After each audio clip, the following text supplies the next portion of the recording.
Boa noite, povo de Deus. Boa noite. Glorificado seja o nome de Jesus, amém? Amém.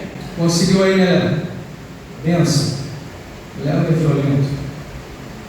Então, antes de mais nada, para você já ficar sabendo da situação, essas são as datas que a gente vai estar junto aqui todos os domingos até o dia 12/5, que vai ser o último domingo. Então, vamos ao nosso tema de hoje. Abra sua Bíblia no livro de Gênesis e deixa ela aberta aí no livro de Gênesis, capítulo 1.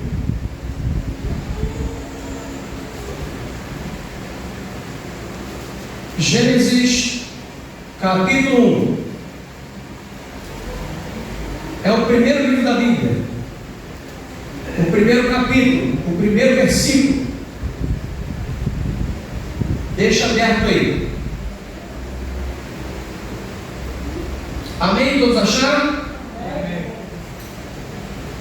Curva a sua cabeça, feche os seus olhos e vamos pedir a orientação do Espírito Santo para aquilo que a gente vai estudar nessa noite. Senhor nosso Deus, louvado seja o teu nome. Estamos aqui na tua casa, Senhor, para te agradecer, te engrandecer, te dar glórias e aleluias, porque o Senhor, Criador Todo-Poderoso, na cruz do Calvário, salvou a nossa vida. Amém. A palavra, Senhor, está aberta diante de nós, tua palavra, e precisamos da unção do Espírito Santo para compreendê-la. E nos ajude, Senhor, para que esta palavra que vamos estudar hoje toque profundamente a nossa mente, o nosso coração.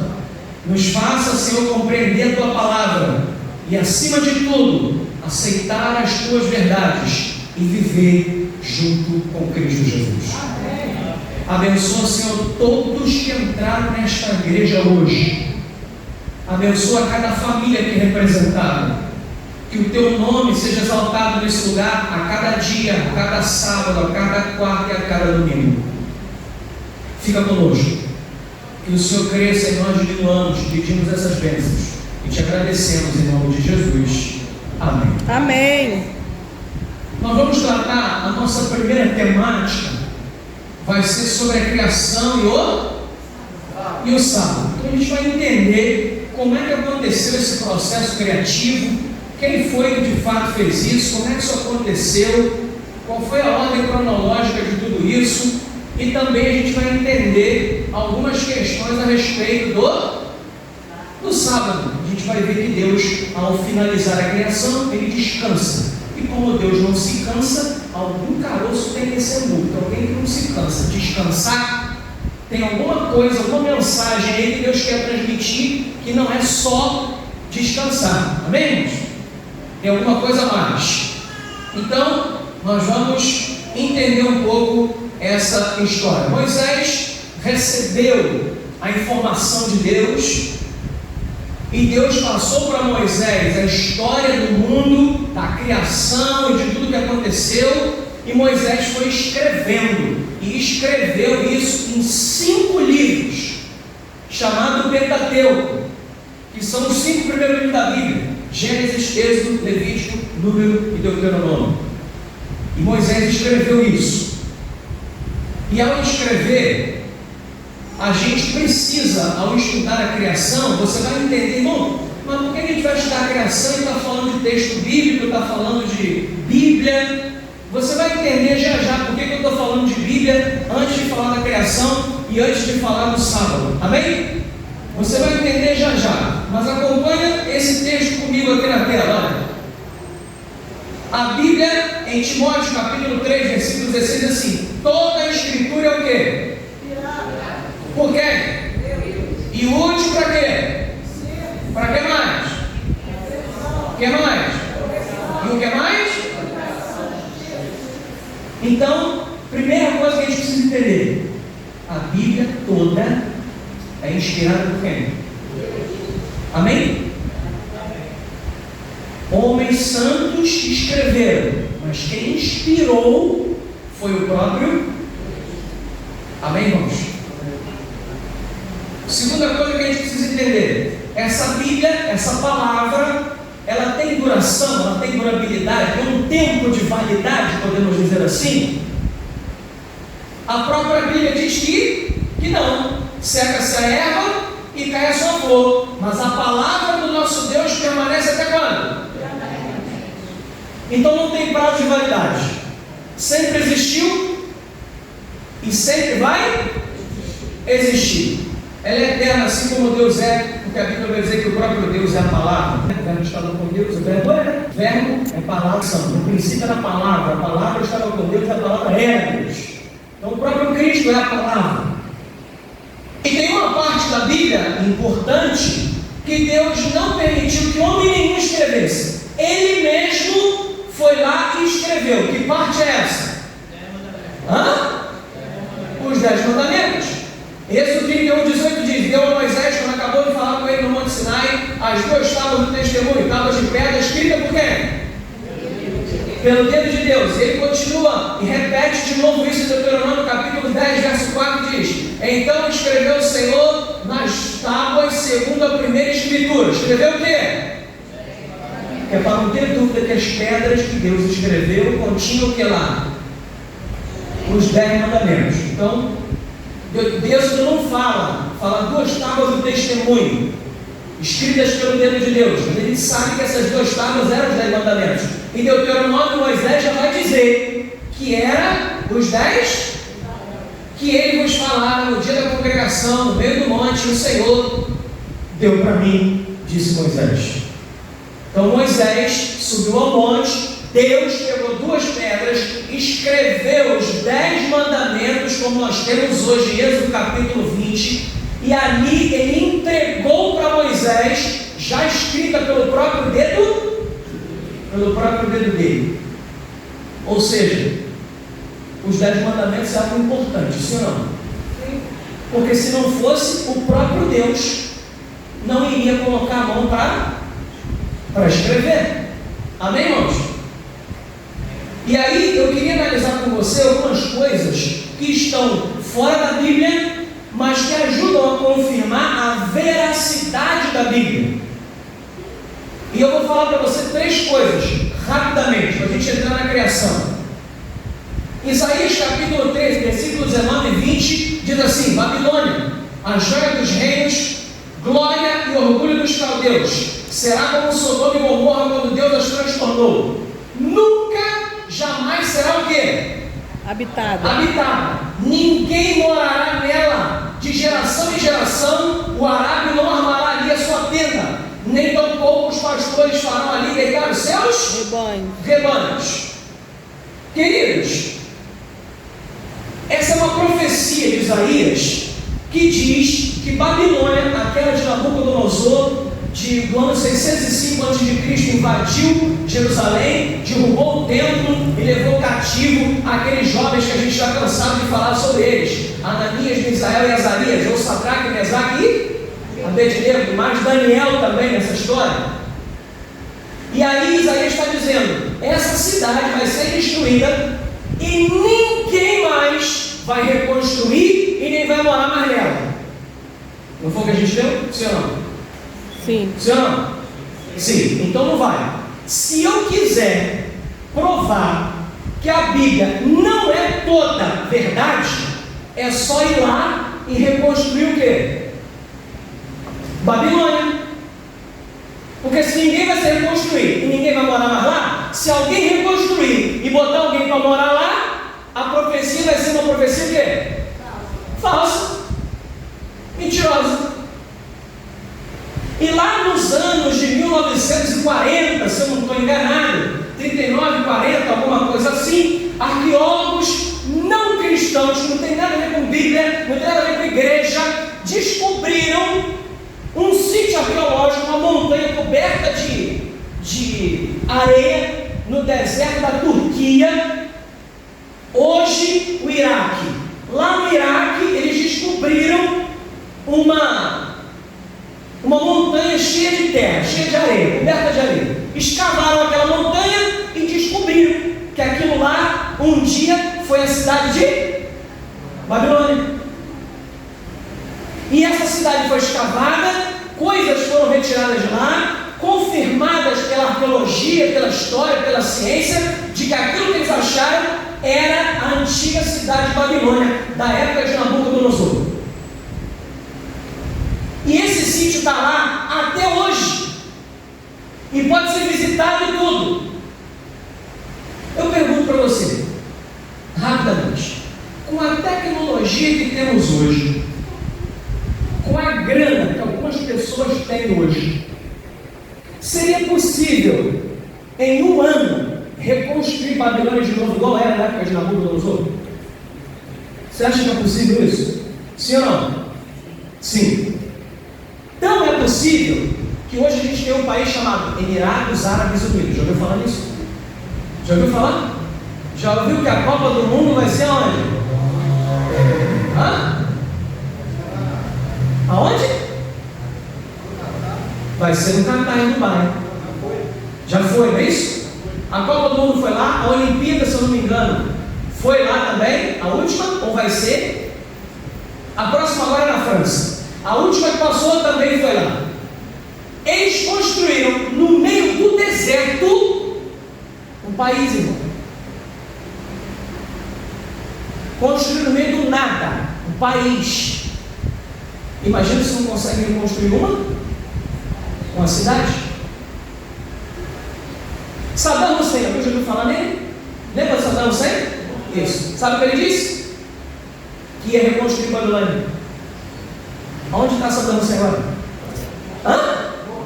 Morto.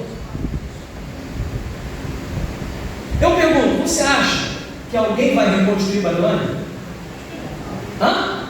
Deus falou que não vai, então agora vem por quê? Não vai por quê? Oi? Porque o Deus Criador Todo-Poderoso, que manda em tudo e em todos, disse que não vai. Ponto. Então, irmãos, a Bíblia pode ser, sim, a palavra de Deus pode ser seguida, pode ser obedecida, porque toda ela é verdade. Amém? Amém. O que Deus disse está dito e ninguém vai desdizer ou desfazer, porque Deus quer desse jeito e vai ser desse jeito. Se fosse assim, ele reconstruiu Babilônia e provava que era mentira. Mas nunca vão fazer isso, porque Deus disse que não vai. E quando Deus diz que não vai mesmo. Amém? Vamos para o próximo. Esse é um tesouro. Essa foto é a foto do original do tijolo. Eu tirei lá no mastro, quando eu tive o privilégio de ir lá uma vez, e saí fotografando, igual um tarado, tudo que tinha lá. Só desse tijolo aqui eu dei umas 5 fotos. Vai que queima, né? Vai que queima. Está no filme, não sei, né? E aí eu tirei um monte logo, que é para não ter problema. E aqui esse tijolo foi retirado exatamente das ruínas de Babilônia, da qual nós acabamos de falar. E nesse tijolo diz assim, ó: eu sou Nabucodonosor, rei de Babilônia, provedor do templo de Esagil e Esida, filho primogênito de Nabopolassar. Se você for na Bíblia, no livro de Daniel, você vai encontrar o nome de Nabopolassar, pai de Nabucodonosor, vai encontrar o próprio nome de Nabucodonosor toda hora espalhado por Daniel, capítulo 1, capítulo 2, e por aí vai. Vai ver Nabucodonosor pastando como um animal cheio de pelos. E as pessoas dizem que não é alegoria. Isso aí é um negócio que assim, não foi assim daquele jeito, não. Foi um negócio assim, simbólico. Não, não é não. O tijolo está dizendo que não, que Nabucodonosor existiu, que ele era real e que ele foi rei da Babilônia e filho de Nabucodonosor. Isso é uma coisa que está fora da Bíblia, mas que comprova que a Bíblia é verdade. Amém? E aí está ele, o bitelão, o tijolo, grande e pesado.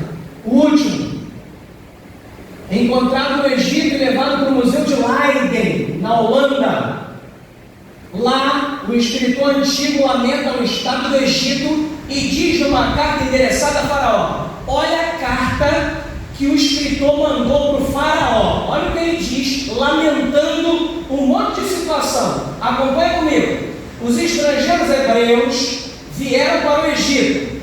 Eles têm crescido, estão por toda parte, a tradução literal, em todos os lugares, eles se tornaram gente. O Nilo se tornou em sangue. Opa! Alguém sabe o que é isso? Hã? As pragas, para ser bem preciso, essa é a primeira praga. E ele continua. O Nilo se tornou em sangue. As casas e as plantações estão em chamas. A casa real perdeu todos os seus escravos. Os mortos estão sendo sepultados pelo rio. Os pobres escravos hebreus estão se tornando os donos de tudo. Os filhos dos nobres estão morrendo inesperadamente. Quando foi no Egito que os filhos dos nobres morreram assim, do nada? Oi? Com a última praga, a morte dos primogênitos. Percebeu agora o que o camarada está lamentando? Ele está dizendo, faraó, o que está acontecendo, meu amigo? Isso aqui está um caos. Está caindo fogo no céu, tem animal, tem rã espalhado para todo lado, tem gafanhoto, os escravos estão indo embora, os filhos da gente estão morrendo tudo. O que está acontecendo? O Nilo virou sangue, isso aqui está uma bagunça. Ele reclamando com o faraó. E ele continua. O nosso ouro está no pescoço de quem? O povo do oásis está indo embora e levando as provisões do seu festival religioso. E esse ato aqui de o povo estar com ouro no pescoço levando embora as provisões do Egito está exatamente nesse texto da Bíblia aqui, ó. Êxodo 12, 35 e 36. Olha o que diz. Fizeram, pois, os filhos de Israel conforme a palavra de Moisés e pediram aos egípcios o quê? Objetos de prata e o que mais? De ouro e o Senhor fez que seu povo encontrasse favor da parte dos egípcios, de maneira que estes lhes davam o que pediam e despojaram os egípcios. Se você continuar lendo o livro de Êxodo depois, você vai ver lá no capítulo 25 de Êxodo, que nós estudamos aqui essa semana com o Beto aqui falando sobre o santuário, lembra disso? Quem estava aí lembra o que Beto falou sobre o santuário, leu o texto de Êxodo 25, 8, em que Deus manda construir um santuário para habitar no meio do povo. Antes do verso 8, Moisés manda o povo trazer oferta, trazer coisas para construir. E sabe o que Moisés pede? Objetos de prata, de ouro, roupas, para botar a cortina do santuário, precisava de tecido, para fazer a arca da aliança, precisava de ouro. Da onde veio essas coisas? Do Egito, quando eles foram libertos de 430 anos de escravidão.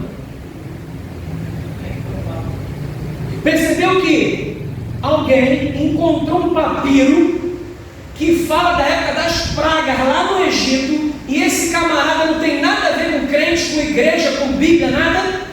Percebeu que o próprio mundo lá fora está confirmando a veracidade da Bíblia? Amém, irmãos? Amém. A gente não precisa ficar se esforçando para provar a veracidade de Deus e da Bíblia. O próprio mundo lá fora já fez isso para nós. A gente só precisa crer e seguir a palavra de Deus. É só isso que a gente precisa fazer. E agora Hebreus capítulo 11, verso 3, vai dizer assim: pela fé, entendemos que o universo foi o quê? Formado pelo quê? Palavra de Deus, de maneira que o visível veio a existir das coisas que não aparecem. Agora você consegue entender por que eu trouxe essa introdução para trazer a veracidade da Bíblia para você? Se nós vamos estudar a criação de Deus, crendo aquilo que Hebreus está dizendo, de que pela fé a gente acredita que o universo foi criado por quem? Por Deus, através da sua. Só que tem um problema. As pessoas hoje querem aprender de Deus querem às vezes até ir para a igreja, querem às vezes até seguir Deus, mas não conhecem a palavra de Deus. Não acreditam que a palavra de Deus é verdade. Não acreditam que o que está na Bíblia é para ser seguido, goste eu ou não. Porque nem tudo que a Bíblia traz para nós, para a gente seguir como orientação, é gostoso, é legal, é bacana. Ou você gosta de passar dificuldade porque não pode trabalhar no sábado? Você gosta? Ninguém gosta. Mas gostando não, querido. É assim que Deus disse e é assim que tem que ser. Amém, irmãos? Então, para tudo que nós vamos estudar pelos próximos 6 domingos, vai depender daquilo que a gente acabou de ver aqui agora. Porque se a Bíblia, o fundamento da nossa fé, se nós não acreditarmos que ela é verdadeira, então tudo que a gente construir em cima disso não vale nada. Tudo que eu falar aqui vai ser só uma conversa fiada de Eduardo para a igreja. Agora, se a Bíblia é verdade, o que eu estou dizendo está na Bíblia, então não é conversa fiada minha, é mensagem de Deus direto para você. Isso faz diferença na nossa vida. Que fez diferença na minha 20 anos atrás e continua fazendo até hoje e vai fazer na tua vida também, eu tenho certeza disso. Então, irmão, em nome de Jesus, primeira coisa que você precisa, crer piamente que tudo que a Bíblia diz é o quê? Verdade. Então agora vamos estudar a criação baseada onde? Na Bíblia. E aí o que a Bíblia disser, está dito, sem conversa fiada, sem conversa mole. Amém, irmãos? Então vamos lá. Em Gênesis capítulo 1, versículo 1, leia a tua Bíblia comigo.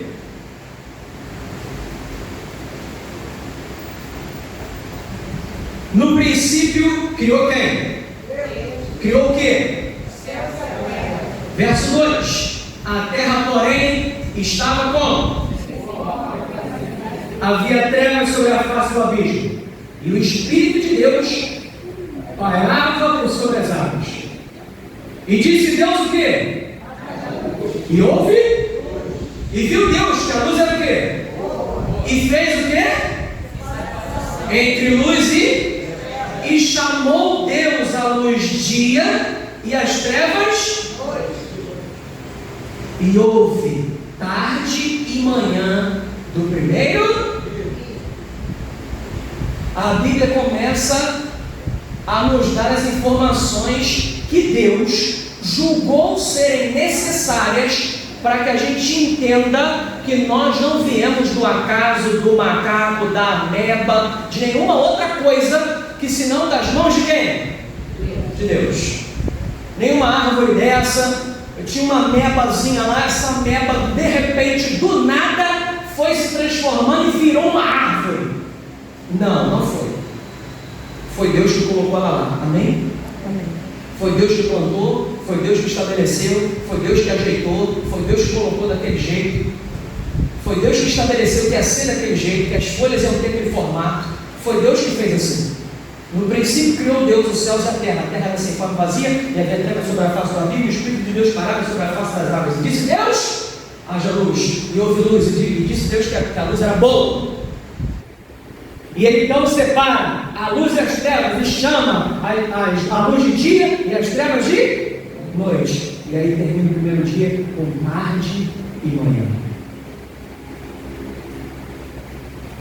E aí ele prossegue. Nós não vamos ter tempo de ler todos os textos, mas Gênesis capítulo 1, a partir do verso 6 a 8, depois do verso 9 a 13, 14 a 19, 20 a 23, 24 a 31, e depois do capítulo 2, verso 1 a 3, você vai ter a conclusão da criação. Nós não vamos ler tudo, por isso que tem esse resumo básico aqui, que a minha esposa colocou para nós, para facilitar a nossa vida, amém?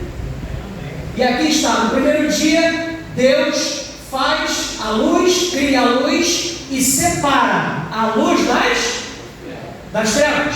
No segundo dia, Deus cria o firmamento, cria o céu atmosférico, que é o que a gente pode ver, E aí então ele separa as águas, as que ficam embaixo do firmamento e as que ficam em cima. Por isso que chove, porque tem água aqui embaixo, tem água lá em cima. Amém, irmãos? Por isso que chove.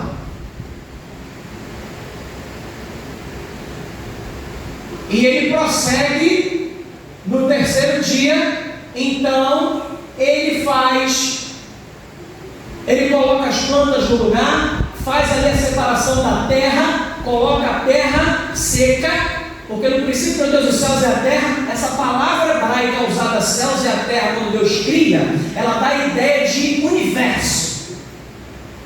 Então no princípio criou Deus dos céus e a terra, ou seja, no princípio, no momento que a gente não sabe quando, Deus criou o universo. Em algum momento, Deus veio aqui e começou a estabelecer as coisas aqui na terra. O relato que a gente tem é só da criação da terra. Amém, irmãos? A gente não sabe como é que foi nos outros, a gente sabe que Deus fez tudo, o universo inteiro, porque a palavra usada no princípio criou Deus, já dá a ideia de que Deus criou todo o universo, quando ele no princípio se estabeleceu as coisas. Então ele separa tudo, terra e mar, e aí cria a vegetação.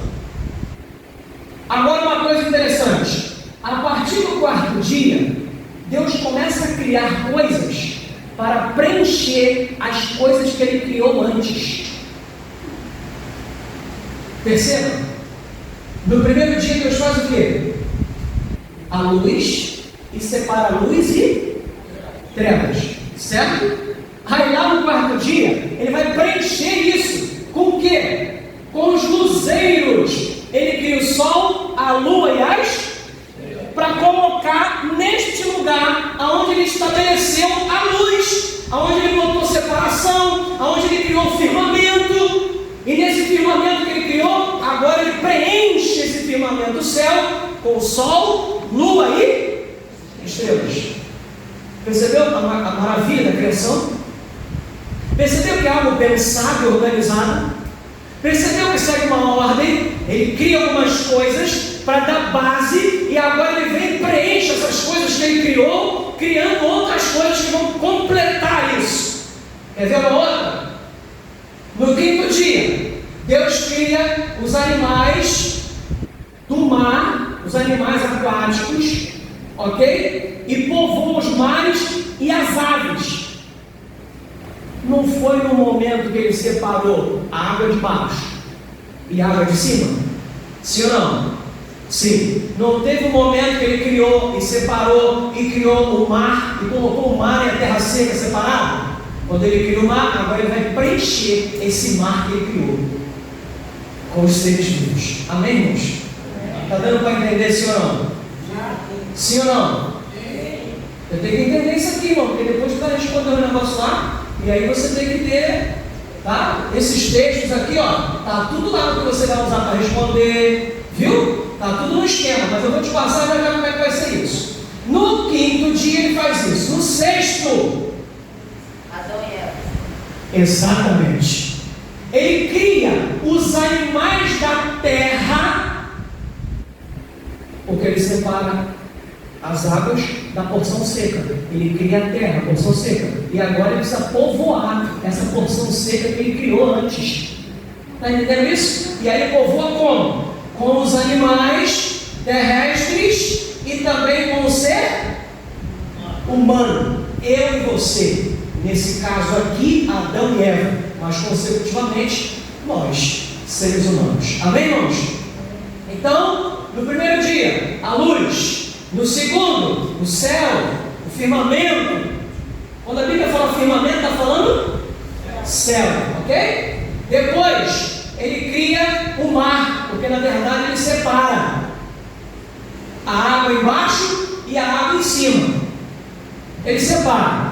Depois ele vai estabelecer de fato a porção seca, a terra, e divide a terra, a porção seca, com a outra porção que é o mar. Então ele pede para as águas, só ele depois, ele pede para as águas se juntarem, formando os mares. A água está espalhada pela terra, e ele junta essa água em lugares específicos e formam esses mares maravilhosos que a gente vê espalhados por aí, Mar do Caribe, Cabo Frio, Arraial do Cabo, essas coisas maravilhosas que a gente vê aí, foi Deus que fez, juntou tudo e fez aquele mar bonitão que a gente está ao longo do tempo destruindo, mas ainda está bonito, né? Algumas coisas.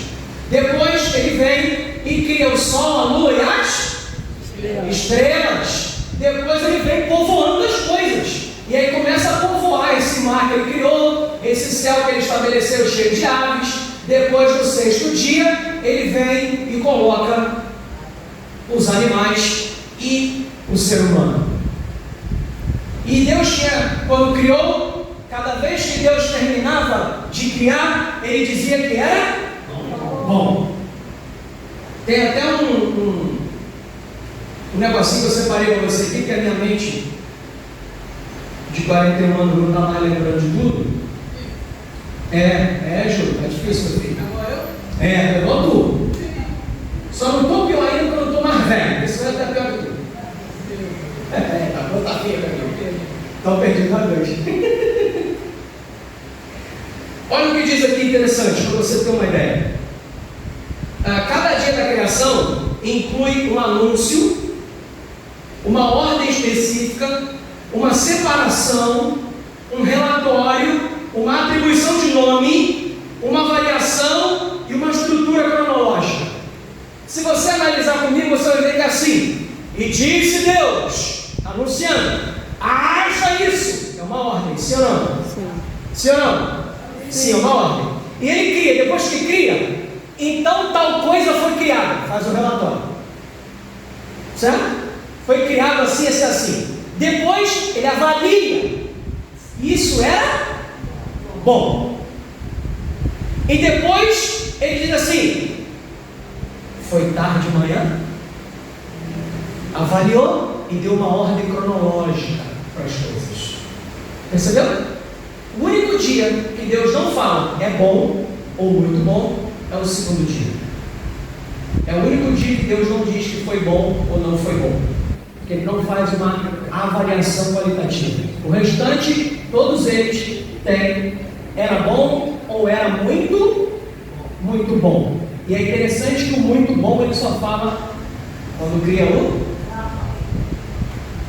Por que tudo é bom, mas quando cria o sábado é muito bom? Tem alguma coisa aí, entendeu? Hã? Sim ou não? Tem alguma coisa aí.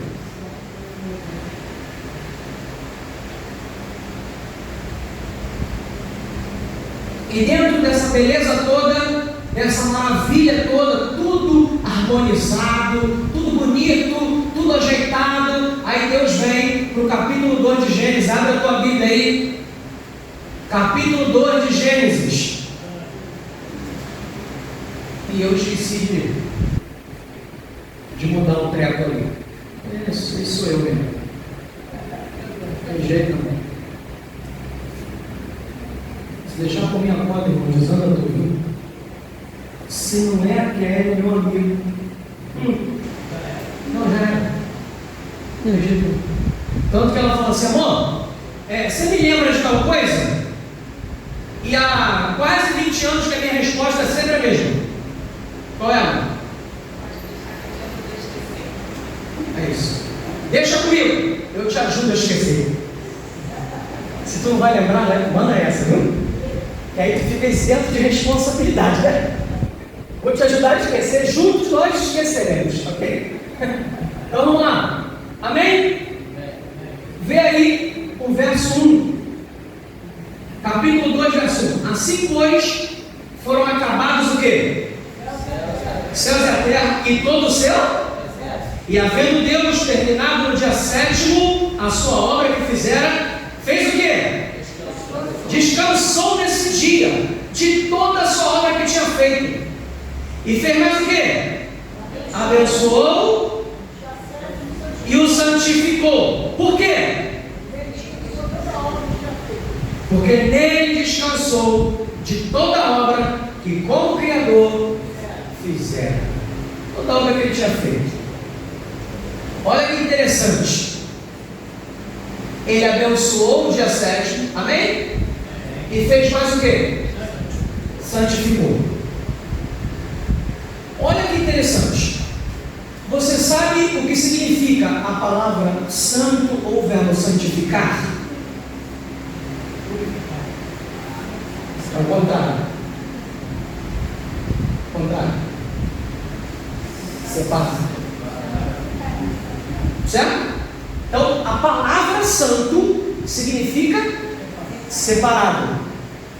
Então, todo aquele que se coloca nas mãos de Cristo, aceita o sacrifício na cruz do Calvário como sendo expiatório pela tua vida, e vive uma vida com Cristo, ele é uma pessoa santa.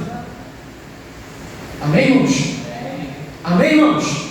Santo não é quem não erra. Santo é uma pessoa separada para uma finalidade sagrada. É isso que significa a palavra santo. Por isso que o sábado é santo, porque ele é separado para uma finalidade sagrada. A Bíblia é tida como santa, porque é separada para uma finalidade sagrada. Se você for ler o livro de Números e outros textos de Malaquias, você vai ler que o dízimo também é santo, porque é separado para uma finalidade sagrada. Então todo mundo, ou todas as coisas que são separadas para uma finalidade sagrada, são coisas ou pessoas santas. Amém, irmãos? Então, querido, em nome de Jesus, fique feliz se você tem o teu coração entregue a Jesus porque você é santo. Amém? Não importa quantas vezes eu e você erramos, mas sim quantas vezes o nosso Deus está disposto a nos perdoar e nos purificar de todo mal. Quantas vezes nós estamos dispostos a levantar e seguir em frente com esse Deus, e de acordo com Mateus capítulo 24, quem perseverar até o fim, esse será salvo. Não é quem faz as coisas certas, mas é quem não desiste nunca, mesmo em meio a dificuldades. Então, grave, ele abençoou e ele santificou. Eu queria abrir um parênteses com você. Nos dias da criação, Deus criou todas as coisas em quantos dias? 6 dias. E no 7º ele descansou. Algumas pessoas, se você não ouviu falar, vai ouvir, porque isso muda nunca, entra ano e sai ano e continua. Dizem que os 6 dias da criação, na verdade, não são 6 dias literais. São proféticos. Um dia, 1000 anos. É 1 milhão de anos. Já ouviu isso por aí? Alguém já ouviu isso? Ok.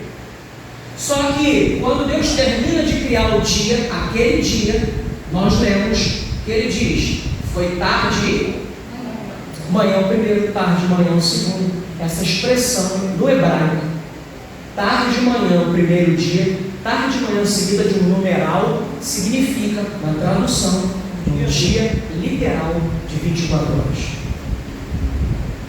Então as pessoas podem pensar o que quiser e falar o que quiser. O que não pode é tirar da Bíblia o que está escrito nela. Não foi eu que escrevi em hebraico e coloquei lá tarde de manhã, primeiro dia, como sendo um dia literal de 24 horas. Foi Deus que mandou Moisés escrever, para ficar registrado que as coisas foram feitas em quantos dias? 6, nem mais e nem menos, e também não é simbólico nem nada. É literal, foi em 6 dias, porque Deus é poderoso e criou tudo pelo poder da sua palavra. Então haja luz, e a luz apareceu. Haja animais nos mares e peixes, e os peixes apareceram lá. Amém, irmãos? Amém. E a palavra usada para Deus quando criou essas coisas é uma palavra usada para dizer que Deus criou a partir do nada.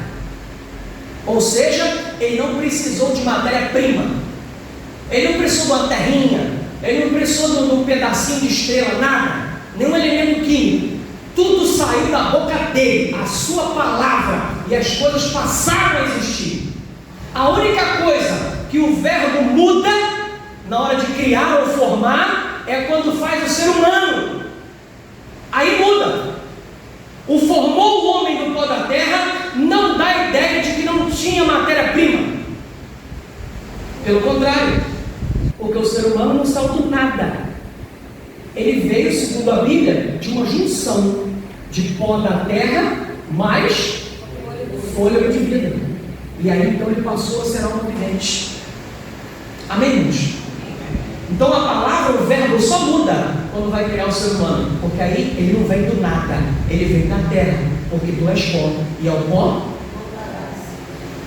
E se você analisar comigo, quem é da saúde, mas quem não é também, fica fácil entender. Você já teve algum problema de falta de ferro? Zinco? Potássio? Você sabe o que é essas coisas são? Sabe? Sais minerais encontrados aonde? Aonde? Na terra. Por isso que comer os frutos da terra te dá essas vitaminas e essas minerais, porque elas estão aonde? Na terra. Por isso, indivíduo, tu tem que comer coisa que tem ferro, porque senão vai ficar anêmico. Porque Deus criou você a partir desses elementos. Se faltar esses elementos, você fica doente. Amém, irmãos? Não é uma coisa lógica? Sim. Sim ou não? Muito. Eu não preciso ir muito longe, é só lógica. Eu vim da terra, o que tem na terra? Tem potássio, tem zinco, tem fósforo, tem magnésio, ferro, e tudo isso tem na tua corrente sanguínea, sais minerais e vitaminas, que você precisa porque você veio da terra, Deus te tirou de lá. Amém? Então acompanha comigo a linha de raciocínio que ele está traçando do santificou, para você entender a questão do sábado agora. Êxodo capítulo 20, verso 8 em diante diz: lembra-te do quê? Para quê? Ao santificar de novo aí, ó. 6 dias trabalharás e farás toda a tua obra, mas o 7º dia é o sábado do Senhor teu Deus. Não farás nenhum trabalho, nem tu, nem teu filho, nem tua filha, nem o teu servo, nem a tua serva, nem o teu animal, nem o forasteiro das tuas portas para dentro, porque em 6 dias fez o quê? O mar e tudo que neles, e ao 7º dia o que ele fez? Por isso o Senhor fez o quê? O dia de sábado o Santificou. Irmão, não parece que eu acabei de ler a mesma coisa que eu li aqui? Sim ou não? Tinha mais coisa, mas chega um certo ponto que não parece esse pedaço todinho aqui? Deus abençoou o dia de sábado e santificou, porque em 6 dias ele fez, não é a mesma coisa? E o mandamento lembra você que você deve santificar o sábado, ou seja, eu não posso escolher um dia para santificar, porque Deus já disse qual é. Qual é? Sábado. É o sábado. Ou, se você quiser, o 7º dia, que é o que está escrito lá. Qual que é o 7º dia da semana? Sábado. Hã? Sábado. Sábado. Doa quem doer, não importa. É o sábado. E quando ele diz santifica, ele está dizendo, ó, separa para mim, porque esse dia é meu, porque nesse dia eu criei tudo e nesse dia eu descansei. Criei tudo em 6, em uma semana, e no 7º eu descansei, abençoei e eu, Deus, santifiquei. Então você deve também santificar, ou seja, separar ele, porque ele é separado com uma finalidade sagrada. Aí entra a problemática que se resolve com uma certa facilidade, que é, irmão, se eu tenho que guardar o sábado, mas o que eu posso, o que eu não posso fazer no sábado? Já viu essa pergunta? É a que mais tem, né? Irmão, posso fazer isso? Posso fazer aquilo? Posso fazer aquilo outro? Já deve ter ouvido essa pergunta ao dia 500 vezes no estudo bíblico, irmão nega, e por aí vai. Mas perceba que a coisa vai se resolver com uma certa facilidade a partir do momento que eu entender que santificar é separar para uma finalidade sagrado, ok? Então, ou seja, eu separo algo para uma finalidade. O que é a finalidade? É o uso que aquilo tem, ok? Qual é a finalidade do dinheiro? Qual é? Pagar, comprar coisas, não é isso? Tem gente que usa até para comprar pessoa, mas é para comprar coisas, viu? Não é para comprar pessoa não, tá? Tem gente que usa para comprar pessoa, não é não?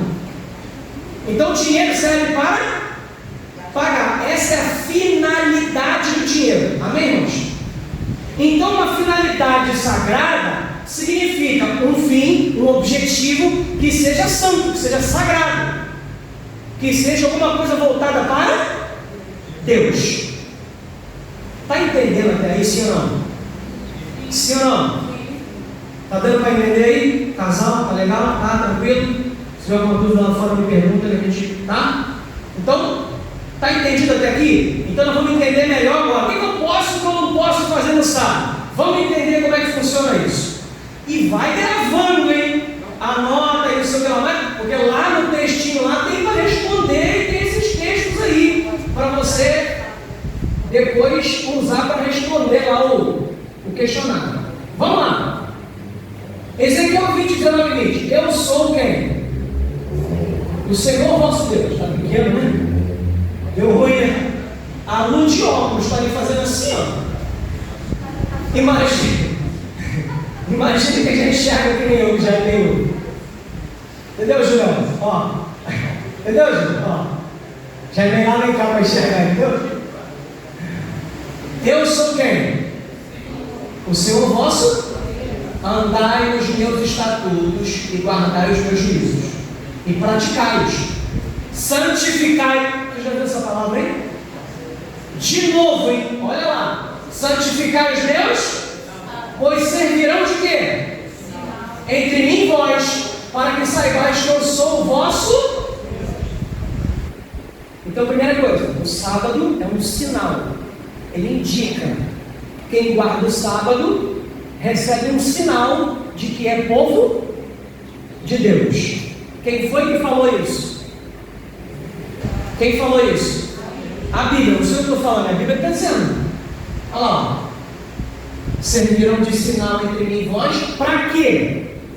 Saibais que eu sou o Senhor vosso Deus. Então você quer, as pessoas querem saber qual é o Deus que eu sigo. Então, se elas olharem o guardando o sábado, elas vão saber, porque é um sinal do Deus que eu sigo, amém? Amém. E que Deus é esse? Deus Criador, que criou tudo e no sexto descansou e deixou esse mandamento para mim. No sexto ele criou 6 coisas e no sétimo ele descansou e deixou o mandamento para mim. Eu falei outra coisa, gente. A minha mente, ela é um emaranhado de fios encapados de vez em quando. Me corrija aí, gente, não deixa passar, meu, pelo amor de Deus.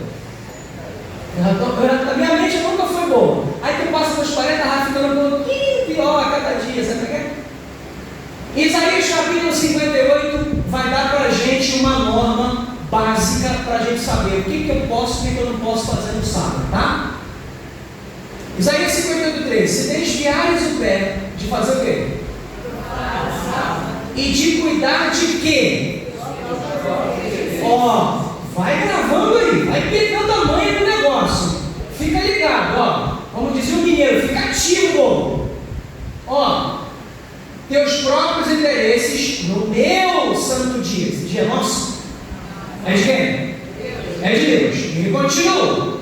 Se chamares ao sábado deleitoso, santo dia de quem? Senhor. Digno de honra e honrais, não seguindo o quê?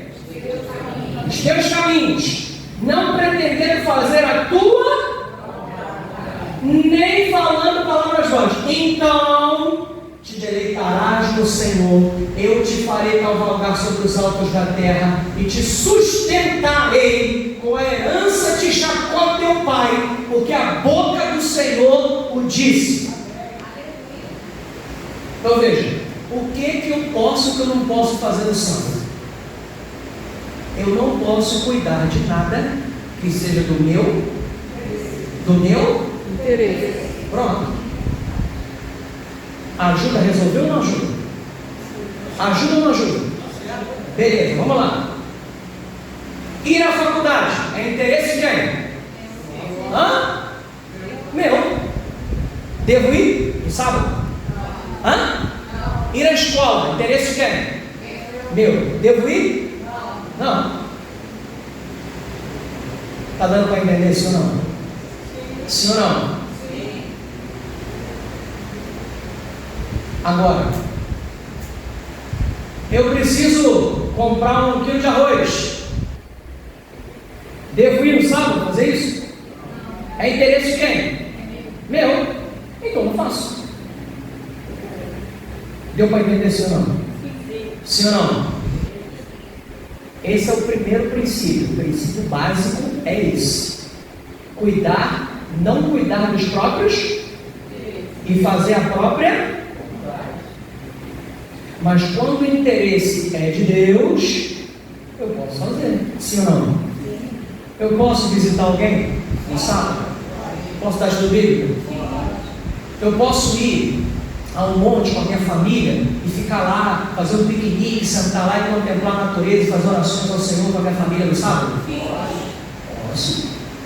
Porque é o interesse de Deus que eu esteja junto com a minha família para preservar a união do lar e adorar o nome dele no sábado.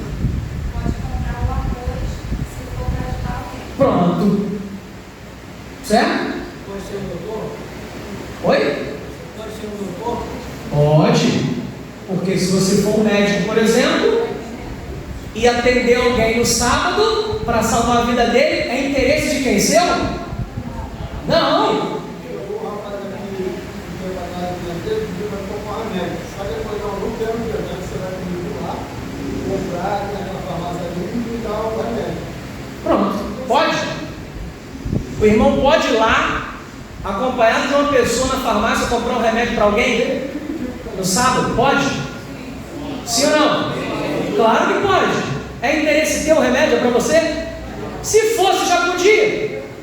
Imagina sendo para salvar a vida de outrem. É aqui que eu quero chegar, ó. Vem comigo aqui, ó. Mateus 12, 11, 12, vai entender melhor. Ao que lhe respondeu: qual dentre vós será o homem que, tendo uma ovelha e num sábado esta cair numa cova, não fará todo o esforço para tirá-la dali? Jesus está conversando com os fariseus. E ele continua: ora, quanto vale mais o quê? Um homem aqui não é homem, mas é ser humano. Amém, irmãos? Quanto mais vale o ser humano do que uma? Logo é o quê? Lícito nos sábados fazer o quê? Amém, irmãos? Não cuidar dos próprios interesses é a primeira coisa. Segunda coisa, ajudar ao próximo. Aqui em Pastoré mesmo, já foi preciso de uma irmã descer essa rampa aqui muito rápido para ir na farmácia comprar medicamentos para um jovem que estava passando muito mal. E ela desceu a rampa muito rápido e foi para a farmácia comprar remédio. E o culto estava rolando. E salvou. Salvou o jovem. Pronto. Porque no sábado é lícito fazer o quê? A gente tem, irmão, não tem tempo, mas a gente tem outros textos de que a Bíblia vai dizer: é lícito deixar morrer ou salvar? Cristo discutindo com os fariseus.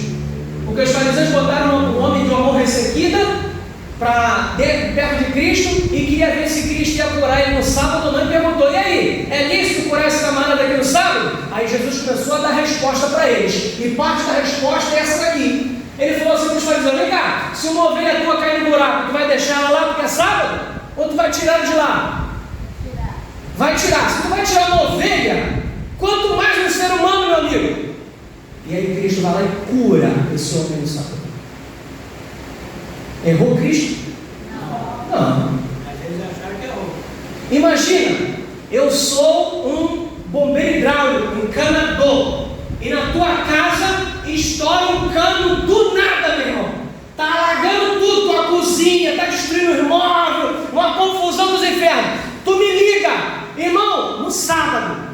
Está alagando tudo aqui, quebrou, não sei o quê. Irmão, eu estou indo aí agora. Amém. Eu vou lá, eu vou consertar o cano, vou ajudar a tirar a água. secar os móveis. Terminou? Eu vou embora na minha casa, vou fazer uma oração, eu vou embora na minha casa. E não vou cobrar um centavo sequer, eu não vou cobrar. Por quê? Porque eu não estou cumprindo os meus interesses. Eu estou usando o meu trabalho, a minha habilidade que Deus me deu para ajudar os outros, o próximo. Amém, irmãos? Basicamente é isso. O que eu posso e o que eu não posso? Simples. Se for do interesse de Deus, você pode. Se for do teu, não pode. Se for do interesse do próximo, você pode. É lógico, não vamos tropeçar no óbvio. A gente deve se preparar para que não precise dessas coisas. Essas coisas têm que ser uma emergência, uma exceção à regra. Então, se eu tenho que comprar uma comida, eu vou comprar logo antes, deixar armazenado, que é para depois não dar caô, eu tenho que ficar comprando esse negócio. O meu remédio que eu tomo sempre, vou comprar logo, que é para deixar lá certinho. O que não me impede, se faltar no sábado, eu ir lá comprar. Mas se eu puder me prevenir, não é melhor? Sim ou não?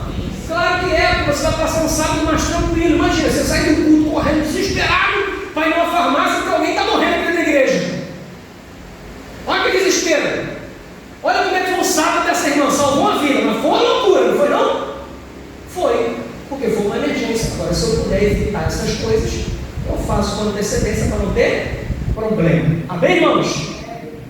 Vamos avançar, porque na verdade meu tempo já acabou, faz 1 minuto, tá? Então eu quero que você abra a tua Bíblia em Colossenses capítulo 1, versículo 13, e eu quero encerrar com esse texto para a gente cantar junto com o meu amigo ali, Mauro. Vai cantar no final, Mauro?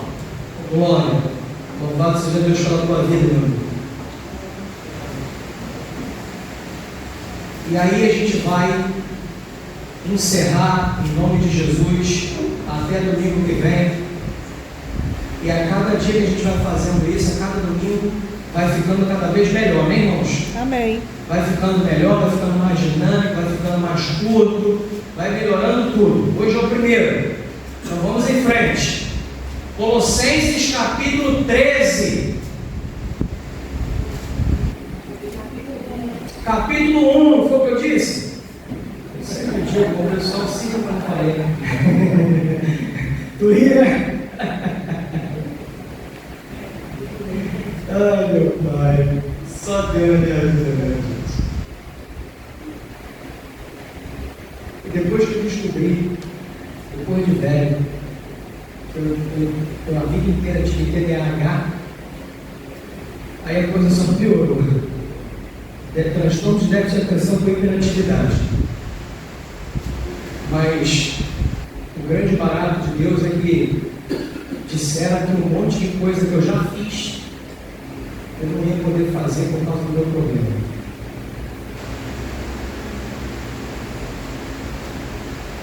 Só que quando eu descobri, eu já tinha feito. Eu sou bom? Hã? Por causa da misericórdia desse Deus Todo-Poderoso, na cruz do Calvário salvou a nossa vida. Amém. Colossenses capítulo 1, versículo 13. Eu quero que você acompanhe com bastante calma esse texto grave, leva a risca aí, leva para a tua casa. Ele nos libertou do império das trevas e nos transportou para o reino do Filho do seu amor, no qual temos o quê? A remissão dos pecados. Este é a imagem do Deus invisível. Quem é esse? Quem é esse? Jesus, o primogênito de toda a criação, pois nele foram criadas todas as coisas, nos céus e sobre as visíveis e as invisíveis, sejam tronos, sejam soberanias, quer principados, quer potestade, tudo foi criado por meio e para Ele é antes de todas as coisas, aleluia. Falando de Jesus, nele tudo subsiste, Ele é a cabeça do corpo da igreja, glória a Deus. Ele é o princípio, o primogênito de todos os mortos, para em todas as coisas ter a primazia, ter o primeiro lugar. porque aprove a Deus que nele residisse toda a plenitude. Preste atenção agora. E que havendo feito a paz, pelo quê? Sangue da onde? Da sua cruz. Por meio dele, reconciliasse consigo mesmo todas as coisas, que é sobre a terra, que é sobre os céus. E vós outros também, que outrora eres estranhos e inimigos do entendimento pelas vossas obras malignas. Agora, porém, o que ele fez? Vos reconciliou. Como? No corpo da sua carne, mediante o quê? Para apresentar-vos perante ele santos, inculpáveis e irrepreensíveis. Queridos, o Cristo que estava na criação com todas as coisas, João capítulo 1 vai dizer: no princípio era o verbo, e o verbo estava com Deus, o verbo era Deus, e todas as coisas foram feitas por intermédio dele, sem ele nada foi feito, se fez. O texto que lemos diz que Jesus é criador de todas as coisas, tudo foi feito por ele e para ele. Sem ele, querido, nada disso aqui existiria, nem eu, nem você, nem terra, nem nada. E diz que ele nos reconciliou, porque ele diz: vocês eram inimigos, tinham pensamentos malignos, mas esse Cristo poderoso reconciliou você e eu, através do seu sangue, através da sua cruz. E agora o Cristo que estava na criação está na cruz do Calvário, sofrendo e morrendo por mim e por você. E esse mesmo Cristo diz assim: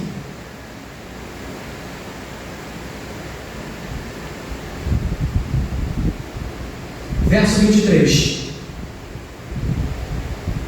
porque ele diz que nós vamos ser apresentados diante de Deus, lembra disso? No verso 22, santos, inculpáveis e irrepreensíveis, certo?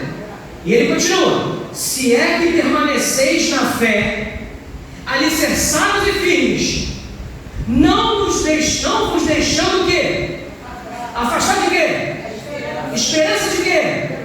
Do evangelho que ouviste, e que foi pregado a toda criatura debaixo do céu, e do qual eu, Paulo, me tornei ministro.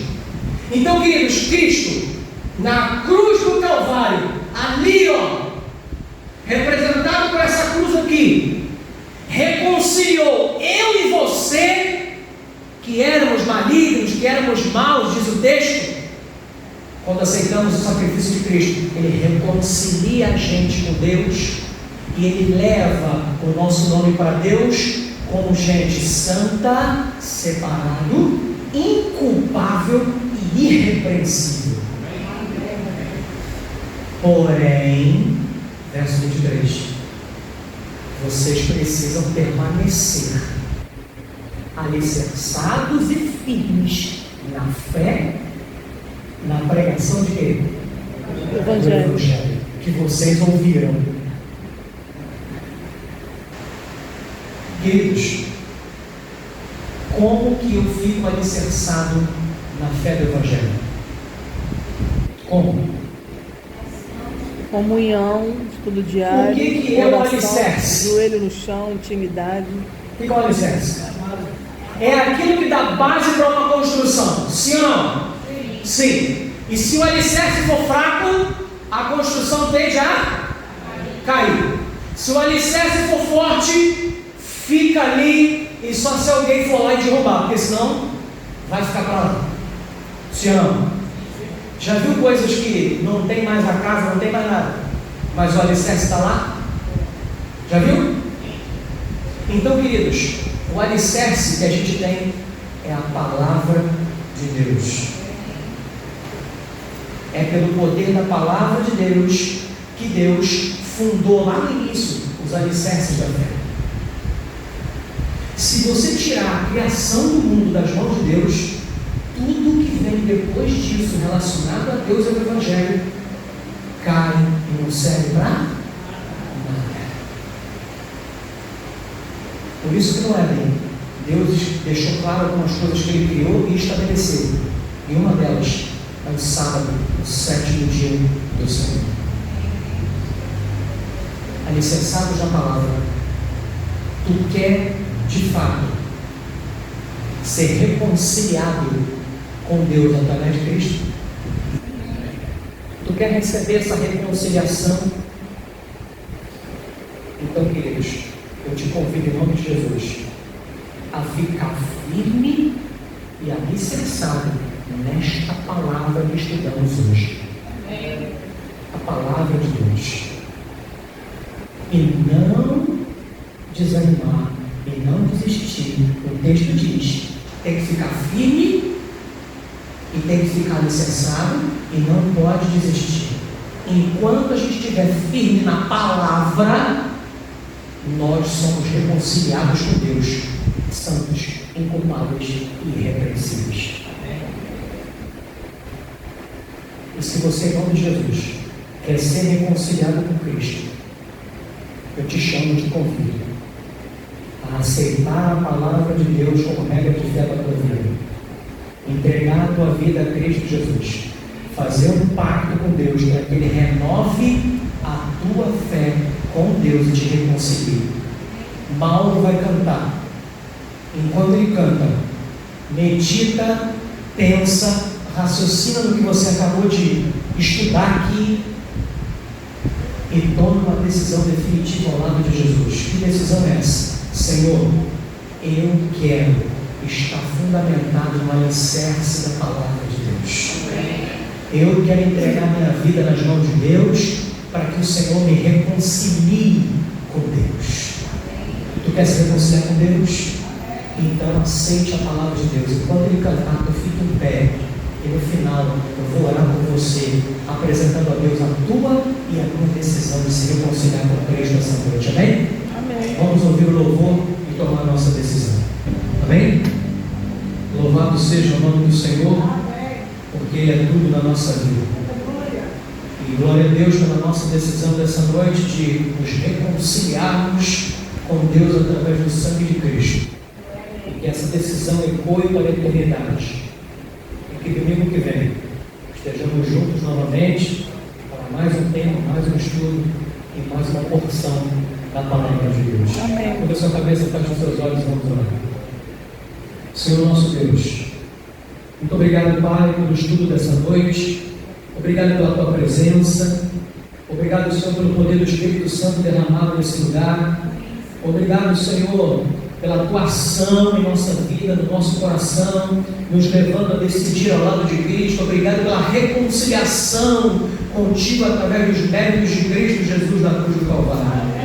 Obrigado, Senhor, por ter criado todas as coisas. Obrigado, Senhor, por ter fortalecido a nossa fé nessa noite. E em nome de Jesus, Pai, nos ajude a virmos todos os domingos.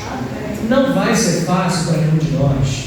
Temos afazeres, temos coisas a fazer, temos complicações, problemas, mas pelo teu poder, nós podemos. Então nos ajuda, Senhor. Traga os teus filhos para ouvir a tua palavra e participar desse momento de estudo da palavra de Deus. Leve-nos em paz para os nossos lares. Nos dê um restante de dia feliz, uma semana de trabalho abençoada, e que o teu poder seja manifesto na nossa vida.